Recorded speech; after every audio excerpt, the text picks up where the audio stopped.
NCAA Division I women's basketball has a new champion after South Carolina dominated in Minneapolis this weekend. The tournament was a celebration of athleticism and equality as the NCAA celebrated 50 years of Title IX along with changes to the tournament. Valley News Live sports director Beth Houle was at the Final Four this weekend in Minneapolis and has more on how those changes were executed.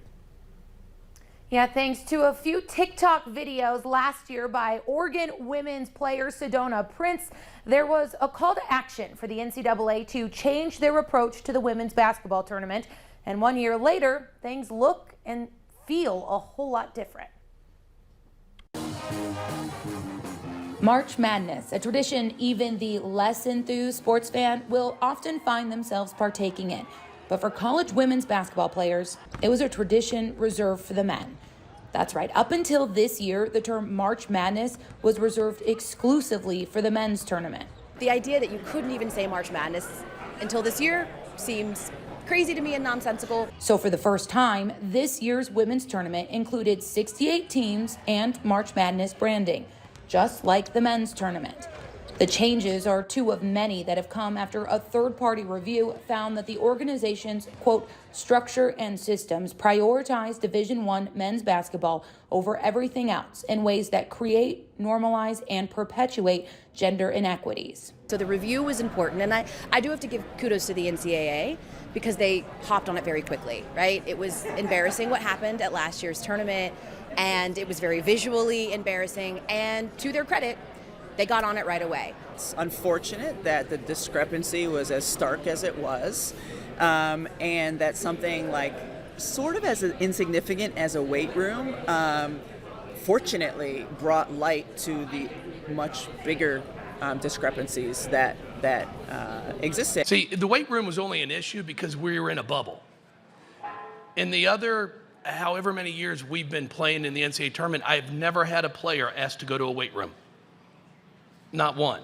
And if we've suggested it, they break out in hives.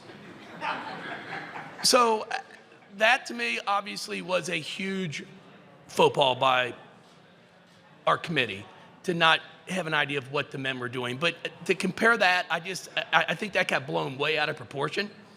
I think the experience is what matters to me. But it was that weight room and those TikTok videos that Kaplan, Hecker, and Fink pointed to in the very first paragraph of a 118-page report as the, quote, shot heard round the world. And it resulted in the independent law firm making a laundry list of suggestions for where the NCAA was failing to provide an equitable experience for the women athletes. None of us, of course, were happy at all with the outcomes of last year. And we went through a great deal of hard work. It resulted in the NCAA stripping its March Madness budgets down to zero and rebuilding them from scratch.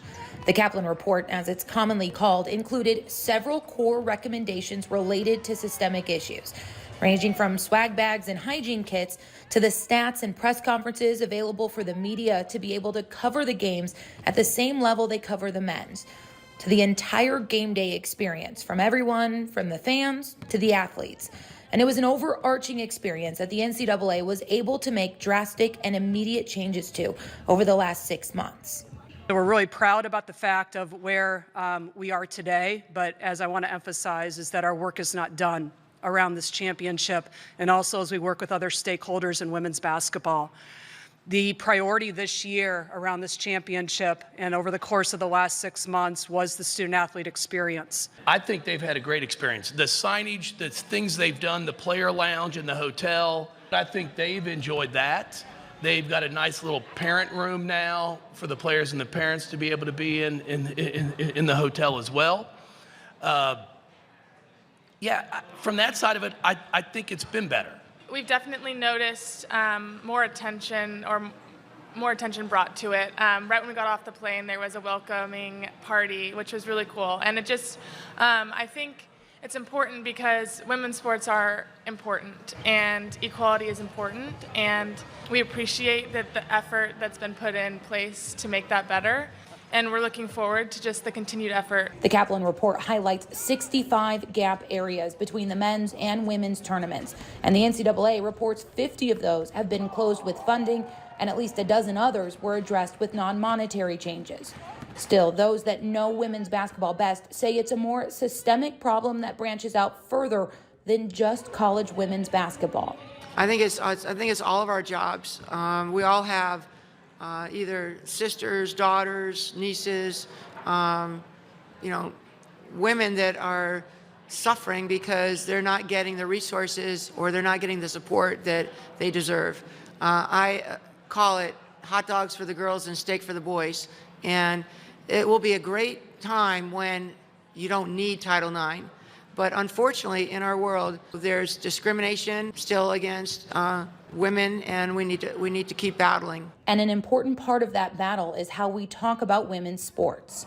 It's just the intentionality of making sure that if you're talking about the men's game, you're also talking about the women's game. Because what we discovered by having our Selection Sunday show on Sunday this year, along with the men, our viewership was through the roof. What we've discovered is there is a basketball crowd that love basketball, men or women, and we just need to make sure that instead of trying to fight each other, right, and distance each other, we just embrace the fact that March is about fantastic basketball, no matter what gender. Now, still some of the most crucial and core recommendations from the Kaplan report remain unaddressed. And so tomorrow we'll break down some more of these areas that coaches at the Final Four found most crucial in addressing for the experience of their athletes and, of course, for sustaining future success of the sport. All right, we'll look forward to that. Thanks, Beth.